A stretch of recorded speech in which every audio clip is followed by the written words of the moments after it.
Hey guys, tonight we're going back to the Stone Age, a time when clothing was made of whatever you didn't starve to death trying to catch and much more.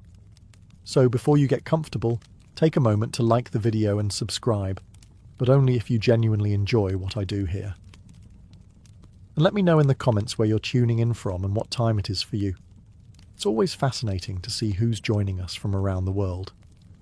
Now dim the lights, maybe turn on a fan for that soft background hum, and let's ease into tonight's journey together. Straight into a world where everything is sharp, cold, hungry, or on fire. Sometimes, all at once. You've survived the night. Barely. And only because nothing hungry stumbled into your cave while you were snoring like a mammoth with sinus problems. The good news? You're alive. The bad news? You're in the Stone Age. Your bed is a rock. Not like a firm mattress kind of rock. A literal slab of nature that's done nothing to accommodate your spine. If you're lucky, there's a layer of fur between you and hypothermia, probably from some unfortunate animal you didn't kill, but are now wearing like you did. It still smells like regret. You try to sit up, but your joints crack loud enough to wake a saber-toothed tiger, or at least earn a disapproving grunt from the person squatting next to you, sharpening a bone knife and looking very done with your existence. The air is cold, not charming winter walk cold. It's, I can see my breath, and maybe part of my soul, cold. There is no fire, just the smouldering remains of what might have once been warmth, now reduced to smoke, ash, and shame. Outside, the sun hasn't even risen yet, probably because it doesn't want to. The tribe is already awake, moving around like this is normal, like waking up before dawn to gather rocks and not die is a totally reasonable lifestyle. You, on the other hand, look like someone dropped a confused poet into a survival contest. You have no idea what you're supposed to do, and frankly, neither does anyone else. But they're better at pretending. You stretch. Bad idea. You're sore in places you didn't know existed. Your shoulder clicks, your back spasms, and your hips issue a formal protest. There is no breakfast waiting, no gentle conversation, no coffee. Just the cold realization that if you don't immediately start doing something useful, anything, you might get left behind, or worse, eaten after you die, for convenience. And that's how your morning begins. You're hungry. Not just, I could eat, hungry. This is the kind of hunger where your stomach starts having conversations with itself, and none of them are friendly. You look around, expecting maybe a handful of berries, or even a sad strip of dried meat. There is nothing. Breakfast, in the Stone Age, is not a guaranteed daily ritual. It is a hypothetical, a hope, a whispered prayer to an uncaring sky god who may or may not be a large rock with a face someone carved in during a fever dream. If you want to eat, you have to earn it. That means digging, scraping, scavenging, or sprinting after something faster than you and hoping it's dumber. Spoiler, it isn't. Everything you want to eat either has legs or thorns, and in both cases, it uses them against you. You watch as a wiry man gnaws on a root that looks like something you'd avoid even touching. He offers you a piece. It tastes like wet wood that lost a bet, but it fills your mouth, and more importantly, it doesn't actively try to kill you. A rare win. Someone else holds up a dead bird like they just discovered gold. It's about the size of your hand, mostly feathers and nerves. They start plucking it with the efficiency of someone who's done this a lot, which is comforting until you realize they're keeping the whole thing. Apparently, catching food means you get to eat it. What a concept. You consider foraging. After all, how hard could it be to spot something edible? Very, it turns out. Every fruit looks either suspiciously bright or aggressively bland. You pluck something that looks vaguely like a plum. A woman slaps it out of your hand before you can taste it. She doesn't say anything, just gives you a look that says, I've seen people drop dead faster than that. So you settle for chewing on a piece of old root and pretending it's enough. It isn't. Your stomach isn't fooled. It begins planning your betrayal. You're fasting. Permanently. if you're not careful. You want to be helpful. That's cute. The tribe is already busy. Someone's sharpening a flint blade. Someone else is weaving sinew into something that might be a net or a trap, or just a creative way to make you feel unskilled. You pick up a rock. You stare at it. It stares back. Congratulations, you're bonding with a rock. Tools are not decorations here. They're the reason anyone has teeth left. They cut, scrape, smash, dig, and occasionally get used to settle arguments. And unless you've spent years figuring out which stone breaks into blades and which one just breaks your thumb, you're about as useful as a damp leaf. You try to copy what the others are doing. A man smacks 2 stones together and produces a razor-sharp edge in 3 swings. You try the same. The rock splits unevenly and flings a shard directly into your face. You're bleeding now, but hey, you've successfully recreated the experience of early surgery. A woman is making cord from strips of hide. She does it with the efficiency of someone who's been doing this since her literal infancy. You attempt the same. The hide slips, coils, and somehow ties your fingers together. You've invented Stone Age handcuffs. That's something? No one explains anything. They don't need to. Tools are so essential, they're treated like breathing.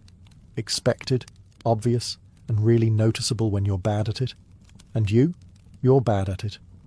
You sit down with your 2 rocks and attempt a new strategy, staring until inspiration strikes.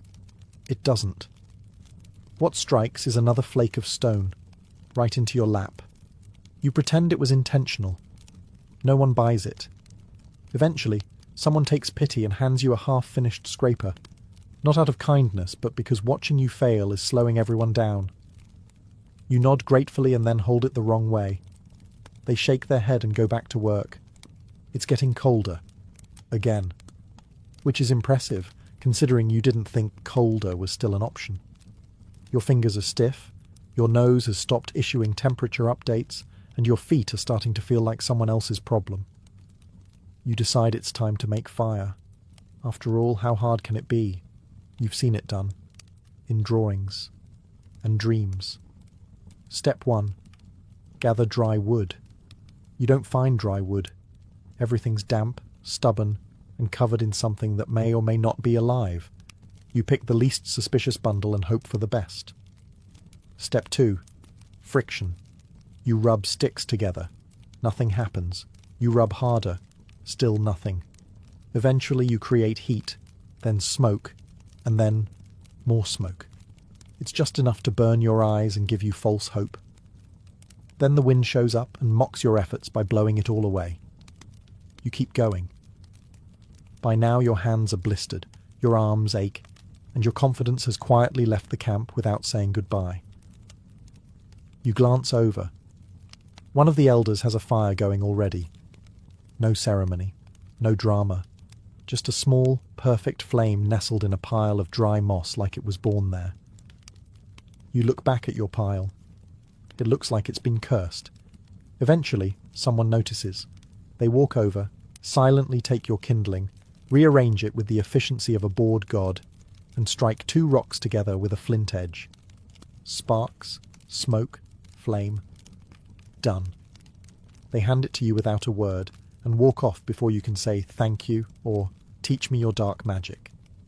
You stare at the fire, now burning in your pile. You pretend it was your idea. No one believes you. Fire is everything. Warmth, light, safety, cooked food, and the only reason predators haven't dragged you off into the night. But it's not easy. It never was. Every flame is a battle, and you just lost 5 of them in a row. You're thirsty. Deep, dry, mouth-like sandpaper thirsty. The kind of thirsty that makes you consider licking moss or chewing bark just to feel something wet. Luckily, there's a stream nearby. You stumble toward it like a man possessed. Finally, something easy. You kneel, cup your hands, and scoop up a glorious handful of crystal-clear water. You drink. And then, you pause. That water had a taste. Not a flavour. A message. It whispered something metallic and vaguely threatening. A few seconds later, your stomach replies with a gurgle that sounds like it's filing a complaint. Here's the thing. In the Stone Age, water is not clean or filtered. It's not lovingly piped from snowmelt through a mountain spring. It's a wild, communal soup. Animals drink from it. People bathe in it. Sometimes things die in it. Sometimes people drink it after things die in it. There is no quality control. There is only risk. You look around for signs, any sign, that this water is safe. No one else is drinking. That might be a clue. One of the elders is boiling something over a fire. Smart. You didn't do that. You drank straight from the source like it owed you something. A small child walks by and hands you a hollowed-out gourd of water. It's warm, smells faintly like dirt, and still looks safer than whatever just settled in your lower intestine. But there's no other option. You're in the middle of a society that hasn't discovered plumbing, filtration, or even consistent advice on which puddles won't end your week. Thirst is constant and water is everywhere, just inconveniently weaponized. You hear a story, half-whispered, about a man who drank from the wrong bend in the river and didn't make it to morning. You nod, slowly, trying to commit the story to memory, while also pretending you didn't just do the exact same thing. Now it's a waiting game. Will you hydrate and feel better? Or are you about to spend the next 12 hours regretting your entire tongue's decision-making process? You've decided to join the hunt. Bold, brave, doomed. You're handed a spear. It's heavy, uneven, and smells like the last thing it was jammed into. Probably something with tusks. The others check their gear calmly, like they're just going out to pick up groceries. If groceries actively tried to impale you. You follow the group into the woods. The air is quiet. Too quiet. You assume this is good. It's not. The silence means every animal within a mile knows you're here and has decided it doesn't want to be. Eventually, someone spots something. A wild boar. It's massive. It looks like it bench presses logs for fun. You raise your spear. Your hand is shaking. Your confidence is even shakier. The boar looks up. You freeze. The boar doesn't. It charges. You run. That's it. That's your strategy. You sprint through the trees, trip over a root and eat dirt. Not a metaphor. Actual dirt. It tastes as inspiring as your performance. Behind you, the real hunters are moving with precision. One darts left, another flanks from the side. Spears fly. The boar goes down. The tribe cheers. You are still on the ground, rethinking your entire identity. They drag the carcass back to camp. It takes 4 people and a lot of grunting. You limp behind them, trying to look like you helped. You didn't. Back at the fire, they butcher the animal with stone knives and practiced hands. You get handed a strip of raw meat. You chew it like someone trying to understand how flavour works. It's chewy, slightly warm, and weirdly emotional. This was supposed to be your moment, your heroic breakthrough. But the truth is, in the Stone Age, hunting is not cinematic. It's exhausting. It's dangerous. And most of the time, you don't get the animal. The animal gets you. You've learned something important today. You are not the apex predator. You're the guy who clogs up the hunting party and almost gets gored to death by an angry pig. After almost getting trampled to death by an overgrown pork missile, you decide to try something safer, plants. How hard could foraging be? You've seen leaves. You've even touched a mushroom once. You're basically an herbalist. You head out with a small woven pouch and boundless optimism. 2 things that historically get people killed. Within minutes, you've found something that looks promising. A berry bush. The berries are small, shiny, and vividly coloured, which is either a sign of nutrition or a blaring biological warning siren. You grab one. Just as you're about to pop it into your mouth, a nearby woman swats your hand away like she's saving your life. Which, to be fair, she is. No one explains anything. They don't have to. You're supposed to know what's edible and what's fatal. And if you don't, well, the tribe gets one story richer. You move on. Dig up a few tubers. Try to act like you know what you're doing. You even sniff a mushroom with scholarly curiosity before tossing it, remembering that fungi in this world are less side dish and more hallucinate into the void before dying under a fern. A man shows you something that looks like a shriveled brown carrot. He nods. You nod back, as if you knew this plant personally. You chew a piece. It tastes like soil and regret, but you're not dead yet, which qualifies as success. The truth is, plants are the real gatekeepers of survival. They don't run, they don't bite. They just sit there quietly, waiting for you to make a mistake. One bite of the wrong leaf, and it's a race between vomiting and your nervous system shutting down. And even the edible ones are work. Some roots need boiling, some leaves need drying, some seeds will kill you if you forget to roast them first. There are no shortcuts, only symptoms. By the time you return to camp, you've gathered 2 vaguely safe tubers, a few edible flowers, and a newfound respect for herbal knowledge you absolutely do not possess. Let's talk about what you're wearing, or rather, what you've been wrapped in like a poorly packed meatloaf.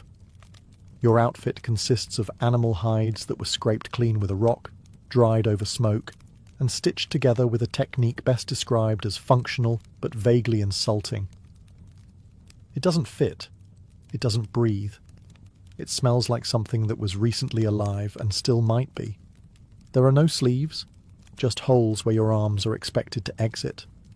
The garment itself is stiff in places it shouldn't be, loose in places it really shouldn't be, and generally designed by someone whose only fashion goal was, "Don't die today." You tug at the edges, trying to adjust it. Bad idea. The seams made of dried sinew respond by digging deeper into your skin. Now you're chafing. Congratulations. In the Stone Age, clothing comes with side effects. Nearby, a woman is softening a new hide by chewing it. Yes, chewing it. This is considered normal. You briefly wonder how desperate someone had to be to discover that teeth were a viable tailoring tool. You try to look dignified. It's hard. Your fur tunic flaps weirdly when you move. Your boots are 2 mismatched scraps tied together with strips of gut, and your inner thighs are now at war with your outer thighs over territory. Then there's the temperature. Somehow, your hide outfit manages to be too warm and too cold at the same time. The fur traps heat around your torso, making you sweat, while your limbs dangle freely in the wind like sacrifices to the frost gods. And don't even ask about rain. Hides get wet. Wet hides get heavy. And suddenly, you're walking around wrapped in a soggy animal sponge that slowly reanimates as it drips down your back. Meanwhile, the rest of the tribe looks perfectly at ease in their handmade gear. Their clothes move with them. Yours moves against you, like it resents being worn by someone this incompetent. You think the tribe likes you. That's adorable. You've been here a day, maybe 2. You haven't actively endangered anyone, yet, and you're trying your best, which in Stone Age terms still ranks just below dead weight and just above animal bait. Nobody says it out loud, of course. That would be effort, but the signs are there. When the group sits around the fire, they sit slightly closer to each other, leaving you a generous 4-foot buffer zone like you're contagious, which, considering you drank from the wrong stream, might be accurate. Social status here is based on one simple metric: usefulness. Can you hunt? Can you gather? Can you not scream when insects crawl up your leg? No? Then congratulations, you're not part of the inner circle. You're more of a temporary guest, a very flammable one. You try to contribute. You offer a route. It's the wrong route. You try to help tan a hide. You poke a hole straight through it. Someone hands you a bundle of sticks and gestures vaguely toward the fire. You stand there holding it like you're about to invent performance art. They stop asking you to help. At one point, a child offers you a sharp rock. You assume it's a gift? It isn't. It's a test. You fail it by holding the blade upside down and bleeding onto your own foot. No one reacts. That's the worst part. No one mocks you. They just move on. Like nature. Like weather. You're not worth getting angry about. Yet. You overhear someone grunt in your direction. It's a tone you don't understand, but you feel it in your bones.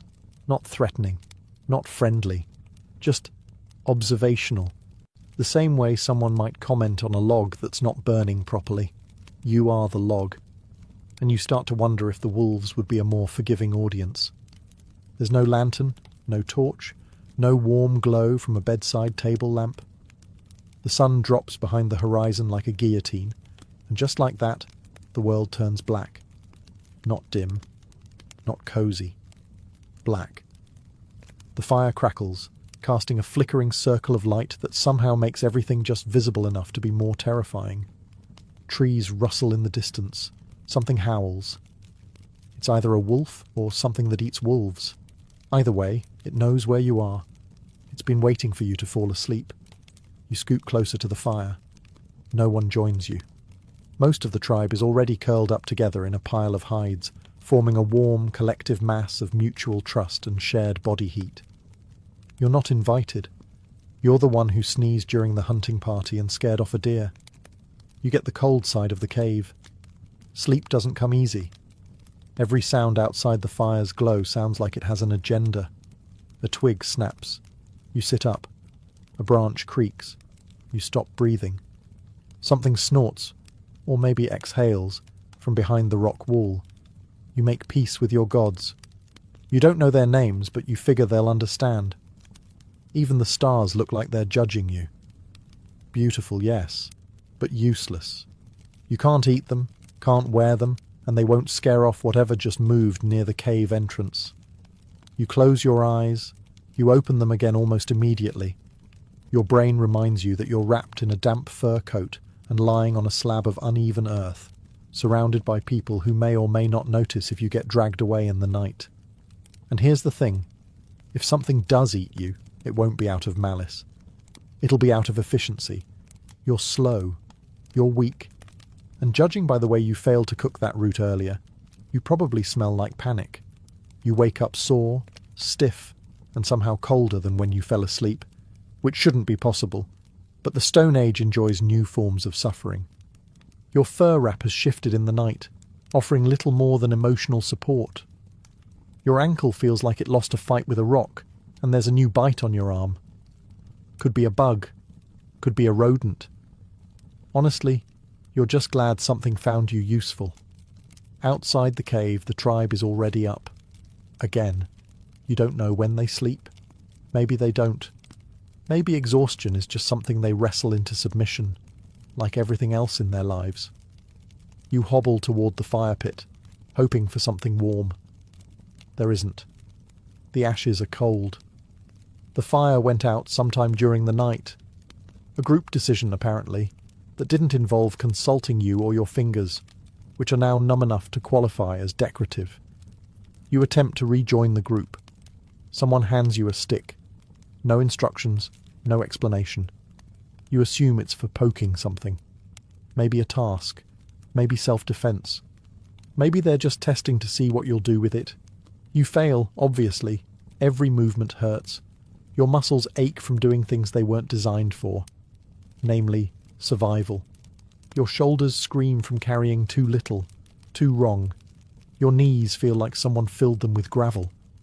Your pride? Somewhere back near the pile of uncooked tubers you tripped over yesterday. The others are already organising. Someone's reinforcing the shelter wall with bones. Another's gutting something with terrifying ease. You try to help again, and manage to trip over a child's toy, which is literally just a small rock with a face on it. The child stares at you like you've insulted his ancestors. You probably have. No one tells you what to do. That's not how things work here. You're expected to know, and if you don't, you're expected to figure it out without asking stupid questions like, is this sharp thing supposed to be covered in blood already? At first you think it's raining. It isn't. It's starting to rain. Which is worse, because now you know the full downpour is coming. And you're not ready. No one's ever ready. Even the people who've lived here their entire lives glance up and frown, like the sky just made a rude joke. You shuffle over to the edge of the shelter. Shelter, being a generous word for some branches tied together with gut strings and the hope that trees are waterproof. Spoiler, they're not. The wind picks up. It cuts through your hide clothing like you're wearing a damp napkin. Your boots, which are just scraps of animal skin tied around your feet, begin soaking through immediately. Your toes squish. You pretend not to notice. The rain begins in earnest. Cold, fat drops that feel less like water and more like punishment. Everything is suddenly slick. The fire sputters. The walls creak. The smell of wet fur fills the air like an apology no one wants to hear. You duck into the cave, hoping for relief. It's slightly better. Slightly. The roof leaks in 3 different places, and the floor is now mud. You watch a centipede confidently stroll across your sleeping area. It seems more prepared for this life than you are. The others are already adjusting. Someone's moving firewood inside. Another's hanging hides to dry near the smoke. You try to help and knock over a stack of tools. A loud clatter follows. So do the stairs. You are now both wet and in the way. Later, someone tosses you a half-dry pelt to wear. You drape it around yourself like a soggy emperor and try not to look too grateful. It helps. Not much, but a little. You sit down, dripping quietly into a puddle, while the storm howls outside like it has a personal vendetta against your comfort. It starts with a cough. Nothing dramatic. Just a little scratch in the throat. You try to ignore it. By mid-morning, you're wheezing like a dying goat and your nose has decided to self-destruct. Your eyes are watering. Your skin feels warm, not cozy warm, infection warm. You announce this to no one, because no one is going to do anything about it. You have officially entered the medical care phase of the Stone Age. Congratulations. There are no doctors, no clinics, no herbs arranged neatly on a wooden shelf by someone named Fern. Instead, an elder takes one look at you, grunts, and hands you a wad of crushed leaves. You chew them. It tastes like mouldy spinach marinated in old sweat. You nod solemnly, as if it's helping. It isn't. Your fever worsens. Someone suggests a steam treatment. This involves sitting in a hole next to heated rocks while they pour water over them. You cough, sweat, and contemplate death. It's like a sauna designed by someone who's only ever heard of saunas from hallucinations. At some point, someone smears a mixture of mud, herbs, and possibly animal fat onto your chest. For drawing out the spirits, apparently. You don't ask questions. You're too busy vibrating from chills. Pain? There's no pain relief. You get a stick to bite on, and a knowing look from the tribe's unofficial healer, a woman with exactly 3 teeth and a permanent scowl. She whispers something in a language that might just be annoyed breathing. The cure for anything, it seems, is either time, luck, or not dying before it goes away. You try to sleep. Your dreams are strange.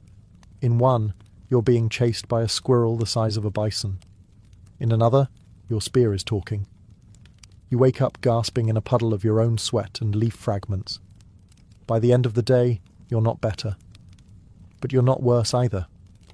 Which, in Stone Age terms, means you might survive. Or you might just be entering Phase 2. Bone pain. You accidentally bumped someone today. Not hard. Just a little shoulder graze on your way to sit by the fire. They looked at you like you'd just challenged them to a duel. You stammered an apology. They didn't answer. They simply stood up, squared their shoulders, and stared at you until your soul left your body through your socks. It turns out, conflict resolution in the Stone Age is not based on open dialogue and active listening. It's more of a, let's see who survives this disagreement kind of culture.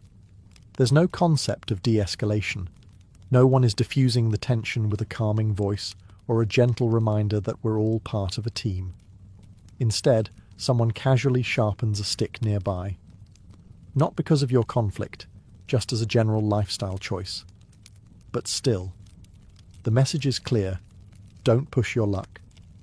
Disputes are settled through stares, silence, or sudden acts of deeply personal violence. If it escalates, there are options. A fight, an insult ritual, or just straight-up banishment into the woods where the leopards are always hiring. You try to smooth things over by offering a smoked fish. It's not accepted. not because of the gesture, but because the fish is overcooked, and now you've offended someone's grandmother, who invented that recipe 8 generations ago. Eventually, a tribal elder mutters something and breaks a small stick in half. This is symbolic. You don't know of what, but the man you bumped grunts and walks away. Apparently, you're not worth murdering. Yet. Later, someone pats you on the back, either in reassurance or to check how many ribs you still have. You're not sure. What you've learned is that, in the Stone Age, maintaining peace takes real skill. A wrong glance, an unfair share of meat, or breathing too loud during sleep can spark consequences you can't talk your way out of. There's no agree to disagree. There's just agree or dig a hole. In modern times, you'd leave a 1-star review. Here, you leave the tribe. Or they leave you. Well, you did it. Sort of. You've made it through a full Stone Age day, though made it might be a stretch. You're alive, yes, but not exactly thriving. Your clothes are damp, your pride is shredded, your stomach hasn't forgiven you, and every muscle in your body has filed a formal complaint. But technically, you're still breathing, which, here, qualifies as success. The tribe hasn't exiled you. That may be an oversight, or maybe they've silently agreed you're too entertaining to get rid of just yet. After all, watching you attempt to climb that tree for berries, actually wasps, did provide the entire group with 6 minutes of bonding. As night falls again, you sit near the fire, not close, but closer than yesterday. You're beginning to understand the rhythm of this world, the quiet mornings, the harsh sun, the constant need to earn everything, food, shelter, respect, with hands that weren't trained for any of this. No one has explained anything to you. They never do. This is not a world of instructions.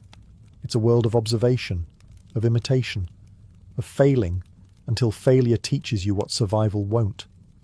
Someone hands you a strip of roasted meat. You nod in thanks. It's tough, salty, and has a hint of fur. You chew it like it's your last meal. It might be. You still don't belong here. Not really. Your brain keeps trying to apply logic from another time, one with microwaves and socks. But slowly, painfully, it's starting to adapt. You now know that fire doesn't make itself, water is rarely a gift, and roots are trying to kill you. The tribe chats quietly in their own language, one that's more gesture and expression than words. You catch none of it, but you nod anyway. It seems polite. You lie down on your patch of cold earth, wrapped in furs that smell like every animal in the forest played tug-of-war with them. Your body hurts. Your dignity is gone. But for now, nothing is biting you. In the Stone Age, that's about as good as it gets. You wouldn't last a day. Technically, you just did. But let's not push our luck with a second one. It began with silence and formality. Two things that, in Edo period Japan, were never as harmless as they seemed. Lord Asano Naganori of Akko, a young daimyo from western Japan, had been summoned to the shogun's palace in Edo to perform a delicate duty. Receive and entertain envoys from the Emperor of Kyoto. This was no small task. The court demanded precision. Protocol was everything. And watching over the ceremonies was a man named Kira Yoshinaka, a high-ranking court official, master of rituals, and unofficially a man infamous for expecting bribes. Lord Asano, however, was not one to play those games. He came from a proud samurai lineage. Honour was not a bargaining chip, and perhaps, to his own detriment, he had a face that could not pretend to smile. Kira noticed, and Kira resented it. Over the days that followed, Kira began needling Asano with insults, quiet jabs, sharp corrections, petty humiliations. The courtly halls of Edo Castle echoed with whispers. Kira had called Asano a country bumpkin, had mocked his manners, had made him wait outside rooms he was supposed to host. The tension built, quietly and painfully, like pressure beneath lacquered wood. And then, on the 21st day of the 3rd month in the year 1701, it snapped. In a hallway of Edo Castle, Asano drew his short sword and attacked Kira. His blade grazed the older man's face and shoulder. An insult, not a kill. But to draw a weapon inside the shogun's palace? That was unforgivable, no matter the provocation. Kira survived. Asano was immediately arrested. Within hours, the shogunate passed judgment. No investigation, no second chances. Lord Asano was ordered to commit seppuku, ritual suicide, by sunset. His lands were confiscated, his retainers were cast out, his family was dishonoured, and most cruelly of all, Kira remained untouched, unpunished, victorious. But the story didn't end there. Among Asano's now masterless samurai, his ronin, was a man named Oishi Kuranosuke. And while the world moved on, Oishi began to plan. Quietly. Patiently. This wasn't just about revenge. It was about something deeper, something older. A test of Bushido, the way of the warrior. And it had just begun. The death of Lord Asano should have marked the end. His house was abolished. His men disbanded. The shogun had made it clear. There would be no vendetta. Kira remained in his estate under the protection of the law. Justice had been rendered, swift and cold. But outside the shogun's palace, the code of the samurai told a different story. Oishi Kuranosuke, chief retainer of Asano, didn't weep. He didn't shout. He bowed his head, dispersed the samurai of Akko, and obeyed the decree. Outwardly, he submitted. Inwardly, he waited. The ronin scattered. Some returned to their families. Others took up trades. Merchants, monks, even beggars. The world believed they had moved on, that their loyalty had died with their lord. But under the surface, a plan was coiling tighter. Oishi knew that the shogunate was watching. Revenge was a crime, especially when aimed at a man like Kira, who still held rank and favour. Any sign of plotting would mean arrest. Or worse, execution before the deed could be done. So Oishi played the fool. He moved to Kyoto, drank openly in the streets, gambled in public, took up with courtesans. For over a year he projected the image of a man broken by disgrace, dishevelled, drunk, dishonoured, the perfect portrait of failure. Meanwhile, his fellow ronin were doing the opposite. In secret letters, in dark corners of tea-houses and shrines, they stayed in touch. They studied Kira's movements. They measured the layout of his Edo mansion. They learned the guards' habits, the gate's rhythms, and the pulse of the household. Kira, for his part, relaxed. He had friends in high places, and a scar that healed well. His enemies had vanished into the wind. What more could they do? They had no master, no name, and no power. And this was exactly what Oishi wanted him to think. Because behind the sake-stained robes and slurred words was a mind sharper than any blade. He wasn't just planning a killing. He was crafting a statement, one that would speak to all of Japan, one that would show the world that Bushido, the true Bushido, was not dead, not yet. And in the frozen heart of winter, when the time was right, that silence would finally shatter. By the time snow began to fall over Edo in late 1702, 47 ronin had made their decision. No more waiting, no more watching. The time for vengeance had come. Oishi Kuranosuke gathered his scattered brothers in arms. Some travelled for days to reach Edo, others had never truly left. But one by one they reassembled, not as wandering men, but as samurai once more. Not for pay, not for honour restored, but for duty, the kind that lives after death. The plan was precise. Each man had a role. This was not a brawl, it was a performance, and every detail mattered. They forged new weapons, silent and fast. They crafted winter armour, light enough to scale walls but thick enough to deflect a strike. They even built a fake fire brigade, complete with uniforms, to avoid suspicion if anyone questioned why a group of men was marching through the city at night. Kira's mansion was a fortress. High walls, dozens of guards, multiple gates, but it had been studied for over a year. The layout was memorized, the routines predictable, the servants indifferent. Most had grown lax. Why wouldn't they? The Ronin were gone. Their leader, drunk. Their cause, buried. Oishi made sure his own family was safe. He divorced his wife and sent her and their younger children away, far from the coming blood. He knew what this would cost. He knew it might not work. And he knew, even if it did, they would all be sentenced to death. But the way of Bushido didn't leave room for personal safety. On the 14th night of the 12th month, January 30th, 1703 by the Western calendar, they moved. Snow blanketed Edo, muffling footsteps and deadening sound. It was the perfect ally. At 2 a.m, the Ronin split into 2 teams. One would attack the rear gate, the other the front. A signal would be given when both sides were in position. The mission was simple. Seize the house, kill Kira, and disturb as little of the city as possible. No innocence, no unnecessary blood, just justice. Some had waited over a year. Others had spent that year pretending to forget. Now, with swords drawn and the night watching, forgetting was no longer necessary. Justice would no longer wait. The attack began in silence. No shouting, no wild charges, just coordinated, measured violence beneath the pale winter moon. Oishi's front team breached the main gate with a battering ram, crashing through the heavy doors before the guards even knew they were under siege. Meanwhile, the rear team scaled the walls, quietly dispatching sentries with the practiced efficiency of men who had rehearsed this night 100 times in their minds. Kira's household panicked. Guards scrambled in disarray, half-dressed, many drunk or asleep. Servants screamed. Lanterns were lit too late. The Ronin moved like wolves, cutting down opposition with swift, precise strikes.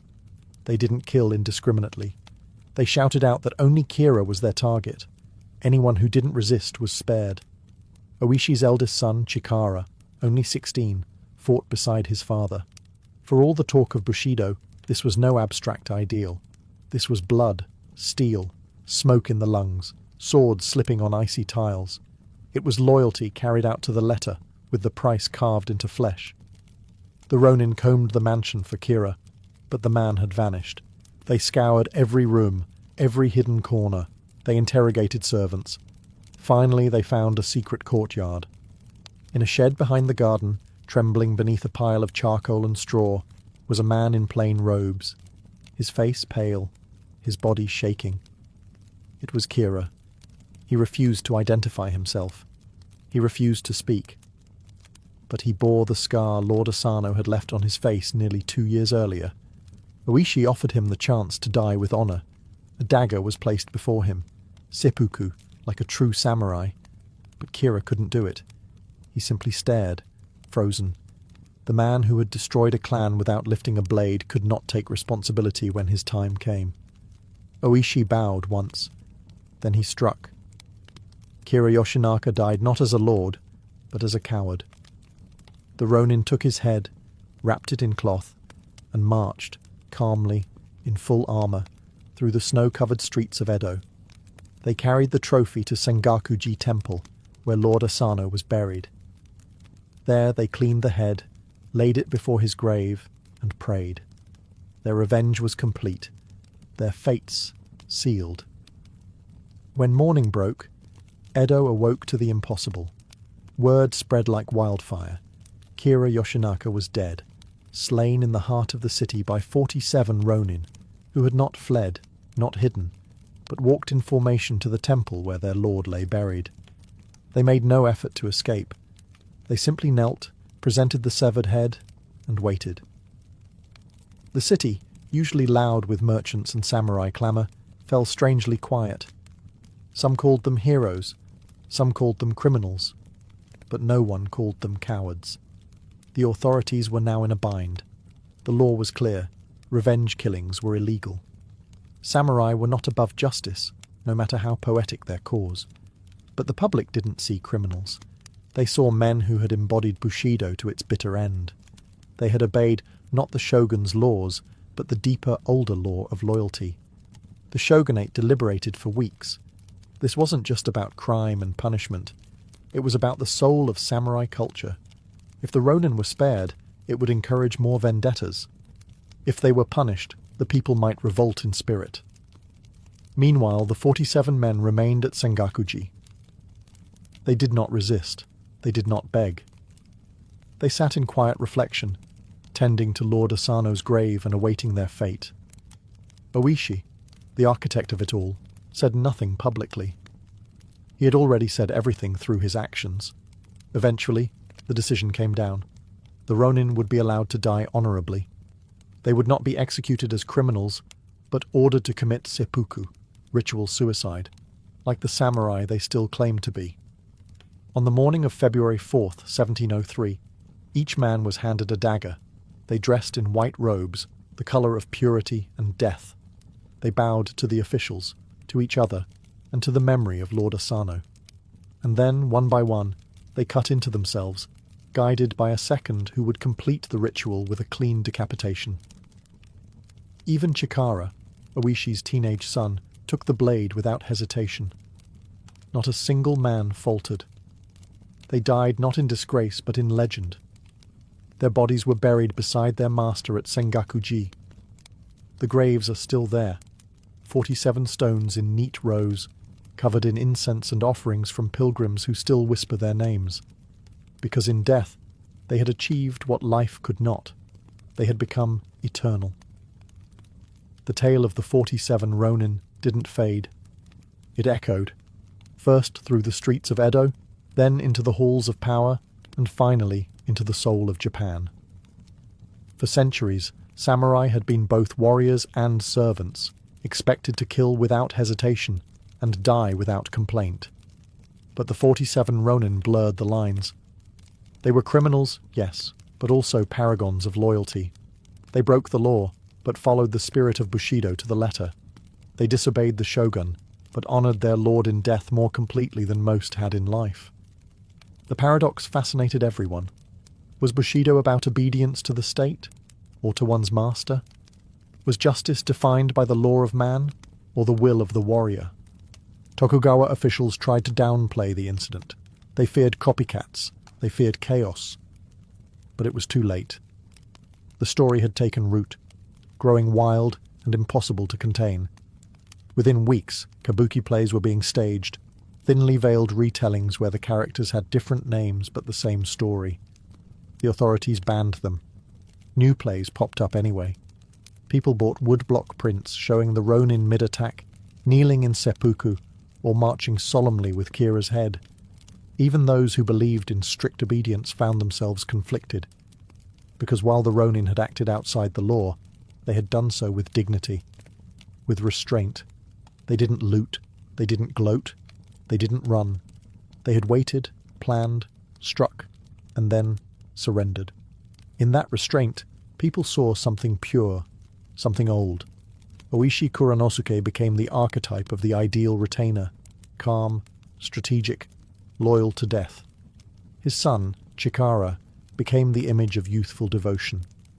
The younger Ronin were remembered as noble souls who sacrificed futures they never got to live. And the story didn't just survive, it evolved. Over time, it became a national legend, celebrated in plays, novels, and eventually films. Every generation found something in the tale, whether it was pride, sorrow, or a blueprint for courage. In a world where loyalty is often a word on paper, the Ronin had written theirs in blood and snow. And whether or not the shogunate approved, the people had decided these men were not traitors. They were the last true samurai. The 47 graves at Sengakuji Temple became more than memorials. They became a shrine, not only to the men buried there, but to the very spirit of samurai honor. Pilgrims came from across Japan, lighting incense, bowing low, and whispering prayers not to gods, but to men. The temple itself became a quiet paradox. In a city of noise and commerce, Sengakuji was still. Monks tended the grounds with solemn care. Snow fell over the headstones each winter, just as it had the night Kira died. Each year on the anniversary of the attack, December 14th by the lunar calendar, visitors gather to commemorate the deed. Lanterns flicker, and incense hangs thick in the air. Some arrive in full samurai attire, others come silently, leaving flowers or coins or notes of gratitude. Even those who didn't believe in vengeance found themselves drawn to the sight. Because whatever your stance on law or ethics, you couldn't ignore the sacrifice, the discipline. The stillness of 47 men who gave up their futures for an idea older than the shogunate itself. For generations, the graves were treated with awe. School children were taken there to learn what loyalty meant. Soldiers visited before being sent to war. Writers, poets, and philosophers left lines scribbled in notebooks, trying to grasp the quiet power of what had happened. And while the world outside changed, Edo becoming Tokyo, Japan transforming from a feudal land into a modern state, the story didn't fade. Instead, it grew. Even during the Meiji Restoration, when samurai were abolished and the code of Bushido was folded into nationalism, the tale remained. It was repurposed, yes, but never forgotten. Films were made. Plays were revived. Books were translated into languages the Ronin had never heard. Tourists now visit Sengaku-ji alongside skyscrapers and vending machines. They take selfies, as people do. But even so, most fall silent when they step before the stone of Oishi Kuranosuke. There's something about it, something still, something exact. Here lies a man who waited a year to strike one blow, and knew he would die for it. Here lies a man who chose loyalty over safety. And here, in this quiet corner of Tokyo, you can still feel the weight of that choice. Even after 3 centuries, the snow has not melted. As the centuries passed, the story of the 47 Ronin drifted from history into legend, and from legend into entertainment.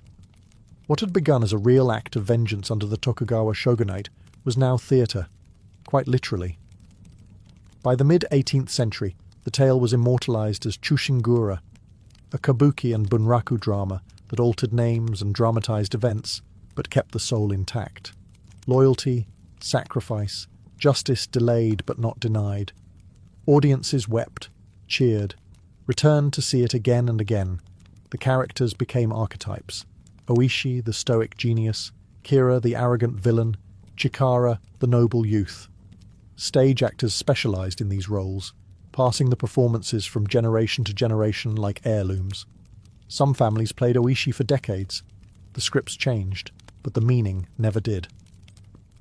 When Japan opened to the West in the 19th century, the 47 Ronin went global. Scholars translated the tale. Admirers praised its moral weight. It was the kind of story Victorian Europe adored. Orderly, noble, tragic. Hollywood, naturally, had its own ideas. Films were made. Some reverent, others, well, less so. In 2013, a fantasy action movie starring Keanu Reeves reimagined the tale with witches, demons, and a half-English protagonist. It bombed in Japan. The people who still held candles at Sengaku-ji didn't come for CGI. They came for something else. Quiet, reverent, and real. Yet the fact that such a film was made at all speaks volumes. The story had reached the point where it could be distorted because it was universally recognized. Even if twisted, it could not be forgotten. In manga and anime, echoes of the Ronin show up in subtle ways. Stories of exiled warriors, lone swordsmen with impossible missions, ragtag bands of loyal followers defying corrupt power. The structure is familiar, because at its core, the tale is timeless. A group of men, bound by oath, facing death to preserve meaning in a crumbling moral world. Modern Japan has moved far beyond the age of katanas and lords. But the idea of loyalty surviving even when the system has failed you still lingers. It surfaces in boardrooms, in classrooms, in pop songs and protest speeches. Not always directly, but as a whisper. That real honor may be inconvenient, difficult, and even illegal, but it endures. And every time it does, the 47 Ronin rise again. 300 years later, the 47 Ronin still haven't left. Their names are etched not only on stone tablets at Sengaku-ji, but on the Japanese psyche. They aren't just historical figures, they're symbols, the kind you point to when everything else becomes murky, when law and justice no longer agree, when loyalty costs more than life. And that's what makes their story so enduring. It has no clean ending. Yes, they died, every one of them. But in death, they sparked a debate that has never fully cooled. Were they heroes or criminals? Was their loyalty noble or dangerously outdated? Did they elevate Bushido or prove it incompatible with law and order? The Tokugawa shogunate wanted to bury the conversation with them. But instead, their deaths ignited a slow-burning fire under every institution that tried to define what it meant to be samurai. Even now, you'll find university professors arguing both sides. Some say the Ronin were glorified murderers clinging to a dying code. Others say they represented the very best of it, an incorruptible moral compass in an increasingly bureaucratic world. And the public? Still firmly in the second camp. In modern Japan, you'll find echoes of the Ronin everywhere. Corporate employees who refuse to betray a boss during scandal, even at the cost of their own careers. Soldiers who serve quietly and sacrifice without complaint. Even manga protagonists who stand alone, armed with nothing but principle. The Ronin are not relics, they're reference points. And in a time where loyalty is rare and truth is negotiable, their story feels strangely modern. Oishi Kuranosuke never wrote a memoir. He didn't leave behind a treatise on ethics, but he left behind a question, sharpened like a blade. What do you serve, and what are you willing to pay for it? The 47 Ronin answered that question, not with words, not with slogans, but with time, silence, and finally, their lives. They obeyed a dead man. They broke the law to keep a promise. And in doing so, they became more than samurai. They became a mirror, one that every generation must look into and ask itself, would I have followed? And would I have had the courage to stop? In ancient Egypt, to harm a cat was to flirt with disaster. Not just social shame, but legal punishment, and sometimes mob justice. That's how serious it was. Cats weren't pets in the modern sense. They were holy, untouchable, and, in some cases, mourned more deeply than relatives. When a family cat died, Egyptians would shave their eyebrows in grief, not out of fashion, but ritual.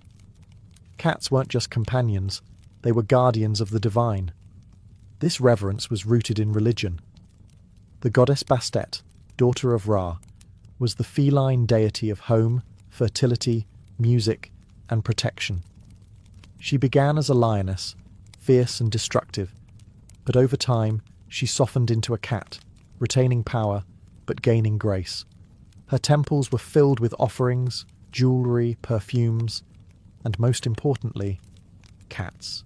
Real ones, living, breathing cats who roamed freely, fed by priests, and were considered manifestations of the goddess herself. Archaeologists have uncovered vast cat cemeteries near Bastet's main temple in Bubastis. Mummified cats, wrapped with the same care as human corpses, lay in neat rows. Some were buried with jewellery, others were preserved with resins and perfumes. This wasn't a novelty, it was an industry. Cats were bred for sacred purposes, blessed, and sometimes ritually sacrificed so they could serve in the afterlife. The symbolism ran deep. Cats hunted snakes, the eternal enemy of Ra, the sun god. A cat killing a snake wasn't just pest control, it was cosmic warfare. Cats lounged in sunlight, patrolled granaries, and bore that aloof, unreadable look that seemed otherworldly. Egyptians saw that and didn't think lazy pet. They thought divine mystery. Foreigners were baffled. Greek historians like Herodotus were amazed, and perhaps slightly amused, by how quickly Egyptian wrath could be triggered if a cat was even accidentally harmed.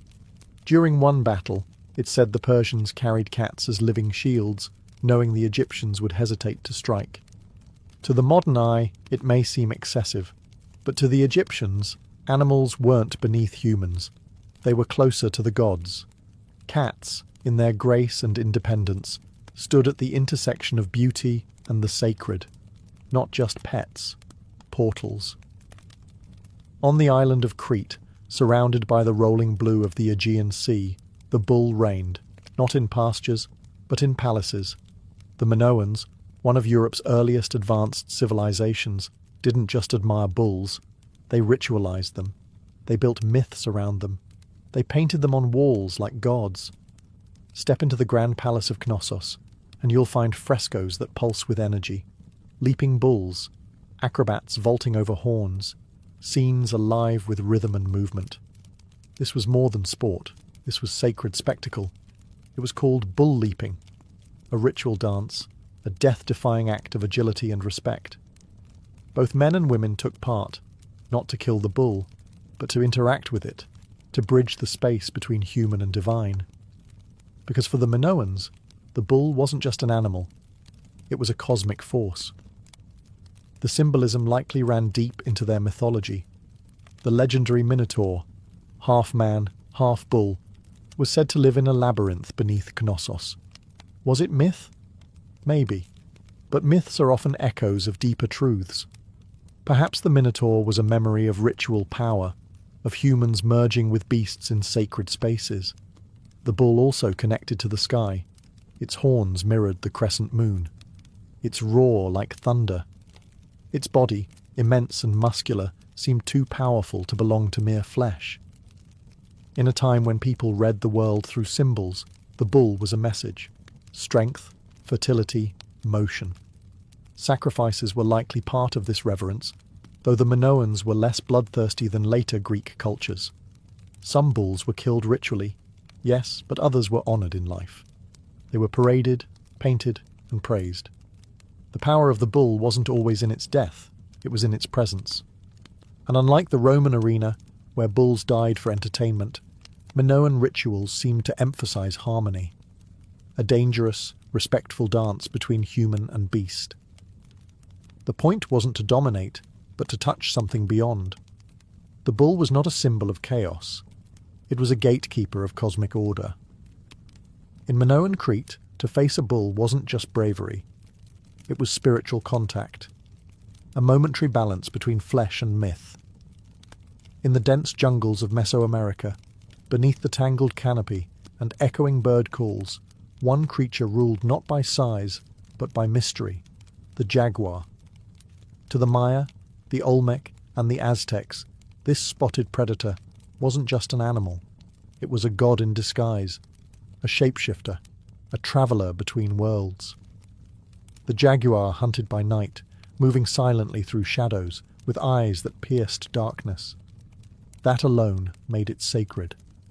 In a world where night represented the underworld and the unknown, any creature that could move through it with ease was a guide, a messenger, or a ruler. The Olmec, the earliest known Mesoamerican civilization, carved colossal stone heads that some believe bear feline features. Wide noses, curved lips, fierce eyes. Their art also shows the were-jaguar figure, part human, part jaguar, often with fangs and snarling mouths. Scholars still debate its meaning, but one thing is certain. The Olmec didn't just fear the jaguar. They wanted to become it. The Maya took this further. Their kings often associated themselves with jaguars, wearing pelts, helmets, and glyphs that linked their power to the beast. The underworld, called Xibalba, was a place of trials and darkness, and the jaguar was the creature that walked its halls freely. Some Maya gods, like the powerful jaguar god of the underworld, embodied the duality of night and death, feared but necessary. And then came the Aztecs, whose elite warriors were known as the Jaguar Knights. These weren't just soldiers. They were sacred fighters chosen to channel the jaguar's ferocity. Dressed in full jaguar pelts, complete with snarling masks and claws, they didn't just fight like jaguars, they believed they were jaguars. Battle wasn't just about conquest. It was a ritual reenactment of cosmic struggle. Sacrifice, as grim as it sounds to modern ears, was central. Jaguars were sometimes sacrificed to the gods, not out of cruelty, but reverence. To kill a jaguar meant releasing a sacred force. To offer its heart was to give the gods something they recognized as kin. To the Mesoamerican mind, the jaguar wasn't merely a big cat. It was a portal between life and death, day and night, man and God. A predator, yes, but also a priest in fur. In the temples and forests of ancient India, the elephant was more than a majestic animal. It was living divinity carved in flesh and muscle. No creature loomed larger in both size and symbolism. To ancient Indians, elephants embodied strength, wisdom, memory, royalty, and the sacred rhythm of the universe itself. They weren't just worshipped, they were woven into myth. At the center of this reverence stands Ganesha, the elephant-headed god. With a belly full of sweets, a broken tusk, and an eternally calm smile, Ganesha is beloved across all corners of Indian life. He is the remover of obstacles, the patron of new beginnings, the god one prays to before weddings, travels, or building a house. But behind his gentle appearance is a powerful origin. According to one legend, Ganesha was created by the goddess Parvati to guard her privacy. When the god Shiva tried to enter her chamber, Ganesha blocked him. Unaware that this was Parvati's husband, in fury, Shiva beheaded the boy. When Parvati discovered what had happened, her grief shook heaven and earth. To make amends, Shiva promised to restore the boy's life using the head of the first creature he found, an elephant. And so Ganesha was reborn, part human, part elephant, and wholly divine. But the veneration of elephants goes beyond myth. In historical India, real elephants served as symbols of kingship. They were the thrones of war, armoured, decorated, and revered by those who rode and feared them. An army with elephants was not just powerful, it was blessed. Temples often kept elephants as part of their rituals. In the southern state of Kerala, sacred elephants are still paraded in annual festivals, adorned with golden headpieces and painted tusks. Devotees bow as they pass, not out of fear, but reverence. These elephants are seen as earthly forms of divine power, slow-moving gods that walk among mortals. In Vedic literature, the elephant is associated with rain and fertility, especially the cosmic elephant Airavata, the mount of Indra, king of the gods. Airavata was said to be born from the churning of the ocean, white as a cloud, with multiple heads, trumpeting storms into being. To ancient India, the elephant was not merely an animal. It was thunder made flesh, wisdom on 4 legs, and the quiet strength of eternity. To most ancient peoples, the serpent was never just a snake. It was a symbol of power, rebirth, danger, knowledge, and the divine. And depending on where you stood in the ancient world, it could either be your sacred protector or the mouth of chaos. In ancient Mesopotamia, the serpent played both roles. The god Ningishida, depicted with serpents emerging from his shoulders, was a deity of the underworld and vegetation. He was both guardian and gatekeeper, a being that slithered between the world of the living and the dead. The Sumerians didn't hate serpents. They understood them as complex. Dangerous, yes, but necessary. In Hinduism, snakes, or nagas, were divine beings in their own right. Not monsters, not demons, but semi-divine spirits associated with water, fertility, and cosmic balance. The nagas lived beneath rivers and lakes in vast jeweled palaces. And one of the most iconic images in Indian mythology is Vishnu, god of preservation, reclining on the coiled body of the infinite serpent Shesha, who floats on the cosmic ocean. The serpent wasn't threatening. It was time itself, patient, coiled, eternal. But serpents were not always gentle. In the Hebrew tradition, the snake in Eden was cunning and cursed, tied forever to deception and the fall of man. But even here, there's nuance. In the Book of Numbers, Moses uses a bronze serpent mounted on a pole to heal plague-stricken Israelites, a rare moment where the snake becomes salvation, not sin. In Mesoamerica, the serpent reached divine heights. The feathered serpent god Quetzalcoatl, a combination of snake and bird, represented wind, learning, and creation itself. His duality was crucial, grounded in the earth, yet capable of flight. It was the perfect metaphor for divine intelligence, slithering low, yet touching the sky. And then there's the Ouroboros, the serpent eating its own tail, an image that appeared from Egypt to Greece. It represented infinity, the cycle of life and death, destruction and rebirth. To the ancient mind, the serpent wasn't evil. It was mystery embodied, silent, cold-blooded, and eternal. Not quite beast, not quite God, but always watching, always returning. While cats lounged in temples and birds soared toward the heavens, another creature ruled the waters of ancient Egypt, with jaws wide and eyes unblinking, the crocodile. To the average villager along the Nile, crocodiles were a daily threat. They lurked beneath the muddy waters, silent and invisible, until the moment they struck. And yet, instead of being hated, they were worshipped. Feared, yes, but also honoured, respected, even protected.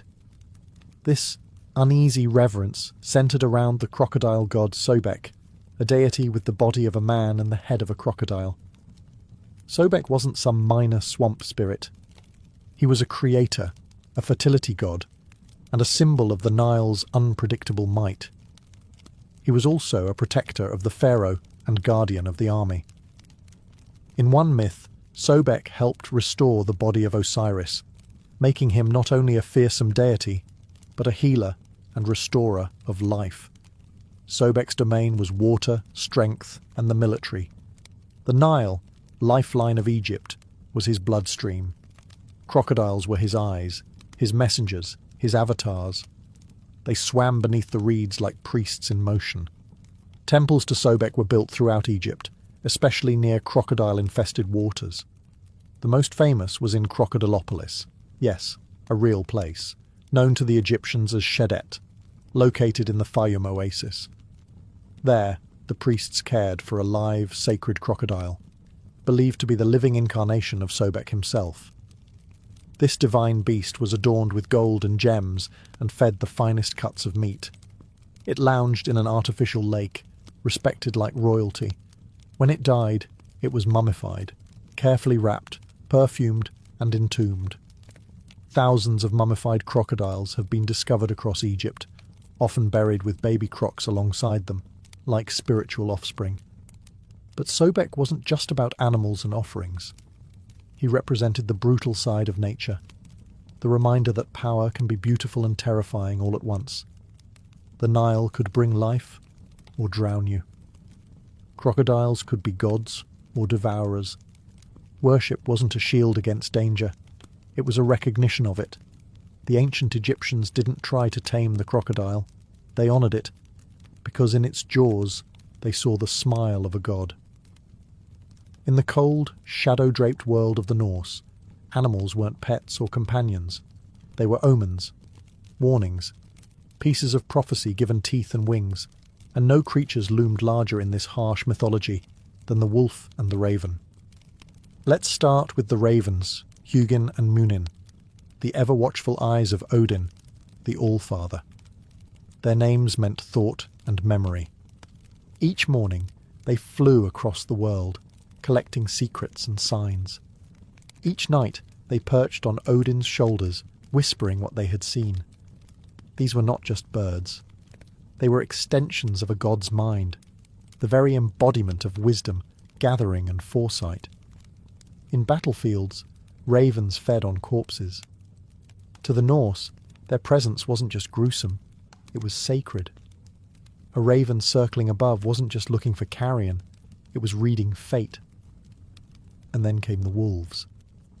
Fenrir, the great wolf, was not just another beast in the Norse bestiary. He was the apocalypse on 4 legs.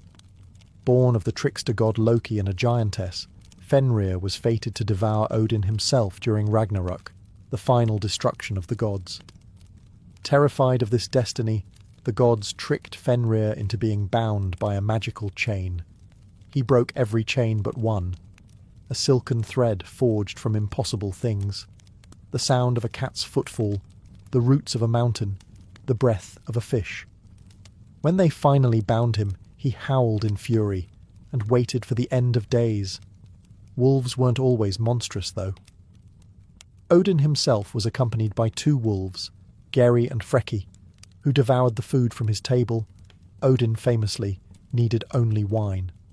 These wolves were part of him, just as the ravens were, representing the raw primal side of divine power, loyalty, hunger, and instinct. To the Norse, these animals were not metaphors. They were living forces of the cosmos, part of the great cold machinery of fate. They didn't need to be cute, or loyal, or even tame. They needed to be true. In the North, animals weren't guides to peace or prosperity. They were messengers of war, symbols of prophecy, and the last things you might see before glory, or death. In ancient Vedic India, the cow was not simply a farm animal. It was sacred essence, distilled into muscle and milk. To understand its role in Vedic culture is to understand how deeply the ancients saw divinity in the everyday. The Rig Veda, one of the oldest sacred texts in the world, refers to cows as agnya, not to be killed. They were associated with Aditi, the infinite mother goddess, and with Prithvi, the earth herself. The cow wasn't seen as separate from nature. It was nature. It nourished like the earth, gave like the heavens, and walked among men like a living blessing. Milk, butter, ghee, and curds weren't just food. They were offerings used in yajnas, fire rituals where the gods were fed through flame. To pour clarified butter into fire wasn't simply a gesture of devotion. It was cosmic alchemy, transforming the cow's gift into divine energy. Cows were linked to Kamadhenu, the mythical cow of plenty, who could grant any wish and nourish all of creation. Kamadhenu was said to reside in the hermitages of sages, emerging during times of need to restore balance and abundance. She was not bred or owned, she was revered. The zebu, India's native humped cattle, were decorated with bells and garlands. During festivals like Gopashtami, cows were bathed, painted, and worshipped. In some villages, they were even led into temples to receive blessings, or give them. Unlike the warlike status of bulls in Crete or the feared glory of jaguars in Mesoamerica, the cow represented gentleness, restraint, and sustenance. Even when empires rose and fell, the cow remained untouched. Politically neutral, yet spiritually untouchable. This reverence extended to laws. Ancient Indian legal codes discouraged, and sometimes outright banned, cow slaughter, not because of economics, but because it was considered a crime against the dharmic order. To harm a cow was to wound the cosmic balance. And even today, thousands of years later, that reverence hasn't vanished. It echoes in temples, in fields, in daily prayers whispered beside roadside shrines. In Vedic India, the cow wasn't just the backbone of the village economy. It was the mother of creation, patiently chewing grass while holding the cosmos in its breath. Across ancient cultures, birds soared higher than mere animals. They weren't just admired for flight. They were believed to transcend realms. Earth, sky, heaven, underworld. Birds passed through them all. To ancient minds, this made them natural messengers of the divine. In ancient Egypt, the ibis held sacred status through the god Thoth, deity of wisdom, writing, and magic. Thoth was often depicted with the head of an ibis, long-beaked, contemplative, poised. The bird's careful motions mirrored the god's own measured intellect. Ibises flocked along the Nile's banks, and their presence was seen as auspicious, tied to lunar cycles and the balance of truth itself. Thousands were mummified and buried in honour, not because they were useful, but because they were holy. Then came the hawk, symbol of Horus, god of kingship and the rising sun. With its piercing gaze and skyward flight, the hawk embodied divine watchfulness. Pharaohs, considered living sons of Horus, aligned themselves with this bird of prey. Even the eye of Horus, one of Egypt's most enduring symbols of protection, originated from the hawk's keen sight. In Mesopotamia, the eagle was linked with gods of storm and war, a creature too grand to be of earth alone. In the Epic of Gilgamesh, birds appear as signs of favour or warning, often bridging the mortal realm with that of the gods. The Greeks revered the eagle above all. It was the sacred animal of Zeus, king of the gods. According to myth, Zeus would hurl thunderbolts from the sky with an eagle at his side. The bird became a symbol of divine authority, swift, brutal, untouchable.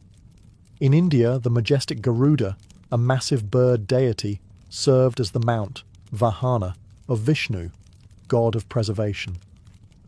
Part eagle, part human, Garuda was no pet.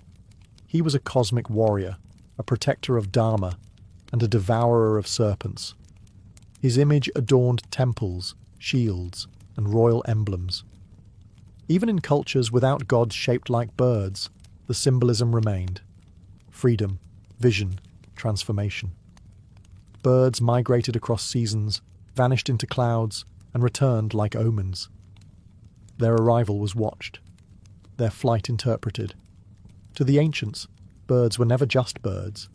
They were wings of the gods, eyes of heaven, and souls in motion. Thomas Jefferson believed in ideas, not just politics, ideas. He imagined himself not as a ruler, but as a thinker, a man of the Enlightenment. He surrounded himself with books, copied classical architecture into the design of Monticello, and read Virgil, Locke, and Voltaire by candlelight. His mind wandered far beyond Virginia's plantations. He once declared, "I cannot live without books," and meant it quite literally. When he wrote the phrase, "All men are created equal" in the Declaration of Independence, it wasn't political theatre. It was a philosophical creed, a sentence meant to echo across time. Liberty, reason, self-governance, these were Jefferson's religion. He imagined a world where monarchs crumbled, where free-thinking farmers tilled the soil, where education triumphed over superstition. But the problem was never his vision. It was who got to be included in it. Even as he preached liberty, Jefferson owned more than 600 enslaved people over his lifetime. He knew the system was wrong. He wrote against slavery, called it a moral depravity, a hideous blot. He even proposed gradual emancipation in some of his earlier writings. But when it came time to act, to free the people who lived and worked at Monticello, he hesitated. Most he never freed. Some he sold. And others, like Sally Hemings, were held in a far more intimate, complicated captivity. To Jefferson, liberty was an ideal to chase, but only within a narrow circle. White men with property. That was the political universe he truly imagined. Even as he dreamed of abolishing aristocracy, he kept the deeply unequal structure of slavery intact, benefiting from it materially and politically. It's a contradiction that historians still wrestle with today. Was Jefferson a hypocrite? A product of his time? Or simply a brilliant man with blind spots large enough to swallow generations? Whatever the answer, one thing is clear. The man who championed the natural rights of humankind did so from the porch of a plantation, overlooking land tilled by the very people his pen had forgotten. And that paradox would haunt the rest of his legacy, even as his words helped ignite revolutions across continents. Jefferson was a philosopher of liberty, but he lived a life fenced in by chains of his own making. Before he was president, Thomas Jefferson was an architect, not just of buildings, but of ideas.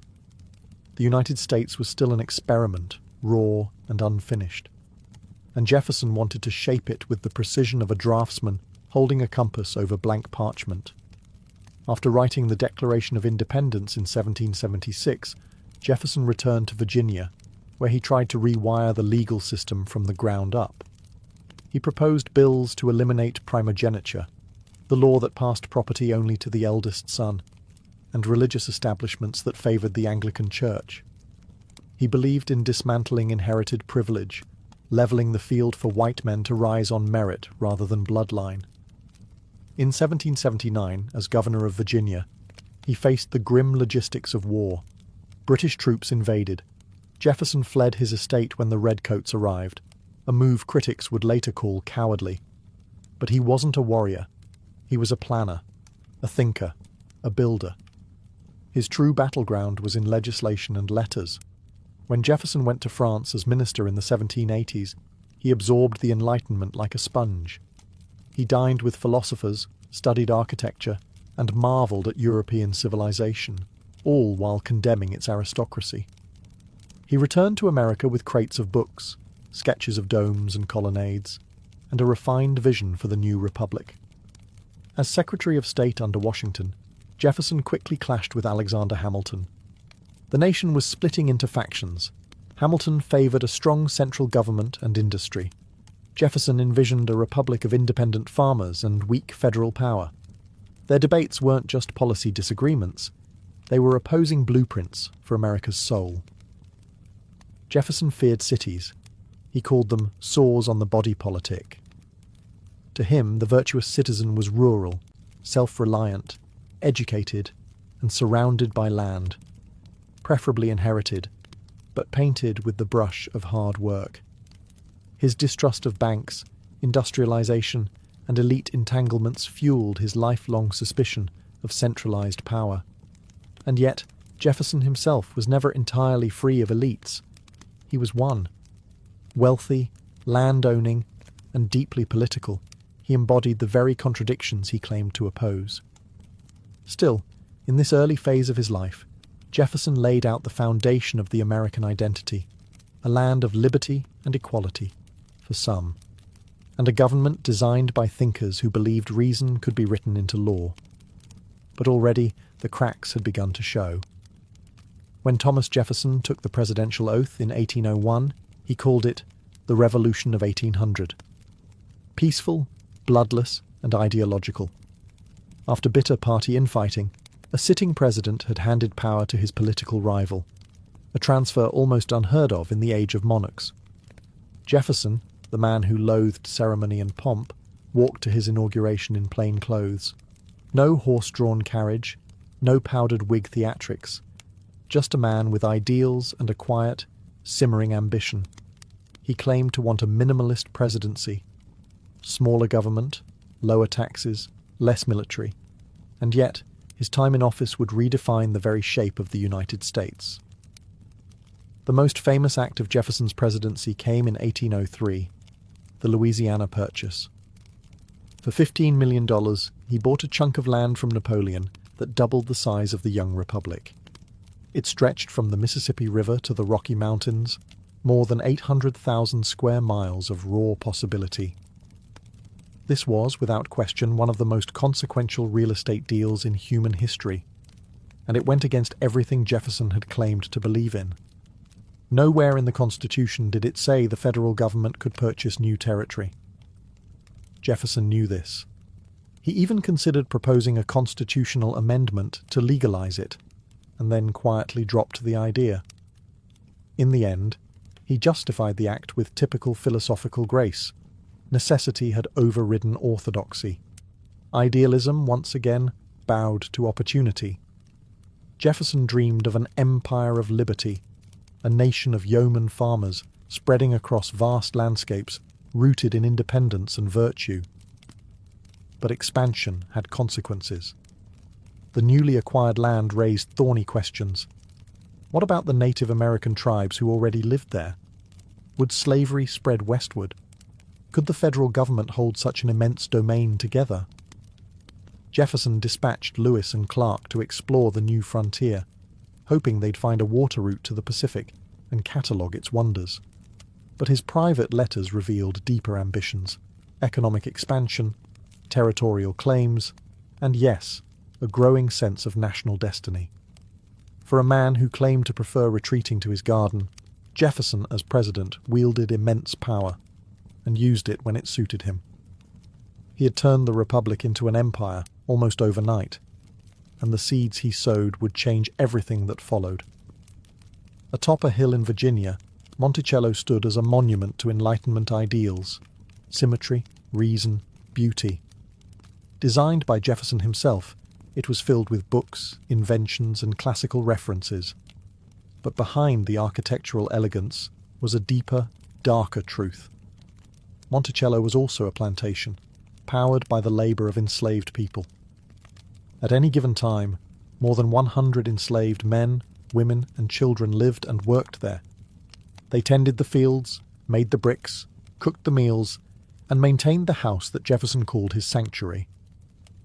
Without them, Monticello, and Jefferson's lifestyle, could not have existed. This is the contradiction that lies at the heart of Jefferson's legacy. The man who wrote, "All men are created equal," owned human beings as property. And not just owned them, managed them, sold them, punished them.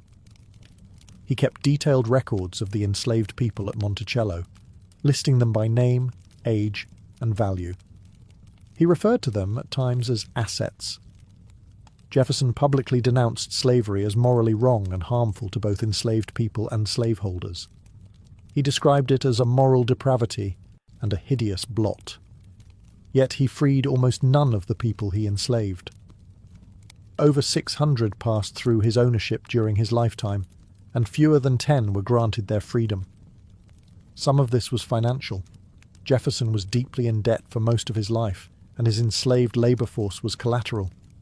But some of it was simply inertia, the inability or unwillingness to dismantle the system that sustained his wealth and comfort. And then there was Sally Hemings. Hemings was an enslaved woman at Monticello, and evidence now overwhelmingly supports that she bore at least 6 of Jefferson's children. She was also the half-sister of his late wife, the product of generations of slavery's entanglement with rape, coercion, and blurred bloodlines. The relationship between Jefferson and Hemings remains one of the most discussed and discomforting aspects of his life. She had no legal ability to consent. Their children were born into bondage, though Jefferson later freed them. Some during his lifetime, others through his will. Monticello wasn't just a home, it was a mirror, reflecting the hypocrisy, the rationalization, and the cold compartmentalization that allowed a man of ideals to live in a system of oppression. And Jefferson, ever the philosopher, never solved the contradiction. He simply lived with it. Behind the politician and the plantation owner, Thomas Jefferson harbored the soul of a scientist. He didn't just dabble in ideas, he dissected them, observed them, measured them. If something in the natural world could be catalogued, Jefferson wanted it in his notebooks. He called science "my passion," and it wasn't an idle claim. His library included volumes on astronomy, agriculture, anatomy, and meteorology. He conducted weather observations daily. He experimented with crops, designed mechanical gadgets, and corresponded with scientists across Europe. He wasn't a man of faith in the traditional sense. He had faith in observation, in evidence, in what could be seen and understood. One of his lifelong obsessions? Megalonyx jeffersoni, a giant prehistoric sloth, named in his honor after he studied fossils sent to him from a Virginia cave. He believed America needed to prove itself not just politically, but biologically, that its flora and fauna were as grand as Europe's. He even engaged in a strange scientific feud with French naturalist Buffon, who claimed that American animals were smaller and weaker than their European cousins. Jefferson responded by sending him the bones of massive mastodons. Message received. Jefferson's interest in science was also deeply tied to the American frontier. When he commissioned the Lewis and Clark expedition, it wasn't just for maps and diplomacy. He wanted data, notes on plants, animals, minerals, geography, and indigenous peoples. He gave the explorers detailed instructions: record everything, return with specimens, bring the unknown into the light. He envisioned the frontier not as wilderness, but as a laboratory, one where American knowledge would grow alongside its territory. But even in this, Jefferson's curiosity was entangled with blind spots. His fascination with Native American culture existed alongside policies that enabled their displacement. He romanticized their societies in his writings while supporting land acquisition that led to their erasure. Jefferson also brought his experimental mindset into architecture and agriculture. He designed his own plough. He tinkered with crop rotation methods. Monticello was, in many ways, a living experiment, half plantation, half scientific estate. To Jefferson, knowledge was not a luxury. It was a civic virtue. A republic, he believed, could not survive without educated citizens grounded in reason and inquiry. But like much else in his life, his pursuit of truth often walked alongside uncomfortable contradictions. Thomas Jefferson didn't hate religion. He simply didn't trust it. To him, organized religion was dangerous, a tool too often used to justify tyranny, silence inquiry, and chain minds. He once wrote, "I have sworn upon the altar of God eternal hostility against every form of tyranny over the mind of man." And by tyranny, he very much included dogma, clergy, and creeds. Jefferson believed in God, but not the kind who intervenes in daily affairs or parts seas on command. His faith was in the mould of the Enlightenment, deism, a belief in a creator who established the laws of nature and then stepped back to let the universe run its course. No miracles, no burning bushes, just gravity, logic, and the slow turn of the planets.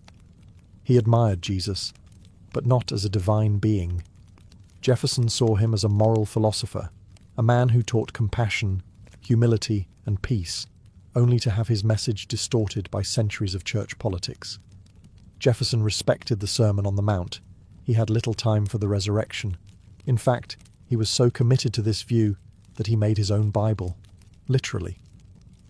Using a razor and glue, Jefferson went through the New Testament and physically cut out all references to miracles, divinity, and supernatural events. What remained was a slim volume of moral teachings, stripped of magic, but rich in ethical instruction. He titled it, "The Life and Morals of Jesus of Nazareth." It was never meant for public consumption. It was a personal guidebook for what he believed Christianity ought to be. His critics were horrified. Godless was the word often hurled at him, especially during the bitter presidential campaigns of the early 1800s. Some even warned that Jefferson's election would lead to Bibles being burned and churches turned into stables. None of that happened. But the suspicion lingered. Despite his skepticism, Jefferson supported religious freedom fiercely. As author of the Virginia Statute for Religious Freedom, he enshrined the principle of church-state separation. It was one of only 3 achievements he wanted listed on his gravestone. For Jefferson, faith was not the enemy. Unquestioned faith was. In the quiet of Monticello, beneath the ticking of clocks and the scratch of quills, Jefferson prayed not to a god of thunder, but to reason itself. By the time Thomas Jefferson retired from public life, he was exhausted, politically bruised, financially ruined, and increasingly haunted by the contradictions that had shadowed his legacy. He withdrew to Monticello, his beloved mountaintop estate, where he hoped to spend his final years in quiet reflection, farming, reading, and letter writing. But Jefferson's version of retirement was anything but idle. He founded the University of Virginia, designing its campus himself, right down to the neoclassical columns and the shape of the lecture halls. He wanted it to be a secular temple of reason, a place where students could study freely without interference from church or crown. No religious tests, no dogma, just inquiry. He called the university his last act of usefulness, and it was. But perhaps the most surprising chapter of Jefferson's twilight years came in the form of an old rival, John Adams. The two had once been friends, collaborators in the fight for independence, fellow signers of the Declaration. But over time, politics tore them apart. Jefferson became the standard-bearer of the Democratic Republicans. Adams led the Federalists. Their rivalry grew bitter. Their letters stopped. Their friendship died quietly in the ashes of election season. For over a decade, they didn't speak. But in 1812, a mutual friend, Dr. Benjamin Rush, encouraged them to reconcile. Jefferson wrote a tentative letter. Adams replied, and thus began one of the most remarkable correspondences in American history. Over the next 14 years, they exchanged more than 150 letters, not of apology, but of philosophy. They debated politics, theology, science, memory, and aging. They spoke of the Revolution like two old soldiers comparing scars. They didn't always agree. In fact, they rarely did. But they listened. Their letters became a testament to the idea that reasoned dialogue could survive even the deepest divisions. Jefferson's health declined. His debts grew worse. He began selling off parts of his library and land. Monticello, always a dream more than a practical estate, slowly decayed around him. But in those final years, he regained something rare: peace. And an old friend, once lost to politics, became a companion in thought. They had both helped build a nation. And now, in the dusk of their lives, they were building something quieter: understanding. On the morning of July 4th, 1826, Thomas Jefferson lay in his bed at Monticello, too weak to rise, too proud to complain. He was 83 years old, frail, deeply in debt, and drifting in and out of consciousness. His family had gathered quietly around him. Outside, the nation he helped create was celebrating its 50th anniversary. Jefferson had always been fascinated by timing, by symbolism, and now history seemed to be conspiring in silence. As fireworks cracked in distant towns and parades began to gather in Virginia, Jefferson's breathing slowed. His mind wandered. According to those at his bedside, he stirred slightly and asked one final question. "Is it the 4th?" Told that it was, he closed his eyes again. He died a few hours later, just after noon. But the story doesn't end there. Hundreds of miles away in Quincy, Massachusetts, John Adams, Jefferson's old friend, enemy, and friend again, was also dying. The two men had not only rekindled a correspondence, but a strange and powerful synchronicity. They had walked parallel paths for nearly half a century, always orbiting one another. Adams, slipping in and out of lucidity, reportedly uttered his final words that same day. Thomas Jefferson survives. He didn't know that Jefferson had already passed, just 5 hours earlier. Two of America's founding fathers, two presidents, two signers of the Declaration of Independence, both dying on the same day, July 4th, 1826. The 50th anniversary of the nation they had helped forge. It was too poetic to believe, and yet entirely true. News of the twin deaths spread like wildfire. Mourning was mixed with awe. Newspapers framed it as divine providence, as if the founders had waited to ensure the Republic had endured for half a century before letting go. Jefferson was buried on his beloved mountaintop beneath a plain obelisk he designed himself. The inscription, at his request, did not mention the presidency. Instead, it read, "Author of the Declaration of American Independence, of the Statute of Virginia for Religious Freedom, and father of the University of Virginia." He wanted to be remembered not for power, but for principle. And in death, as in life, Jefferson remained a man of ideas, flawed, brilliant, contradictory, and unforgettable. Thomas Jefferson left behind more than monuments, documents, or grand ideas. He left behind a debate, one that has lasted for nearly 2 centuries. To some, he remains the greatest of the founders, the mind behind America's birth, the philosopher-president who dreamed up a nation rooted in liberty. To others, he is a symbol of hypocrisy, a man who preached equality while owning human beings. Both views are true, and neither tells the full story alone. For generations, Jefferson was cast in marble, literally and figuratively. His words were carved into the walls of memorials. Schoolchildren recited his sentences. Political leaders quoted him like scripture.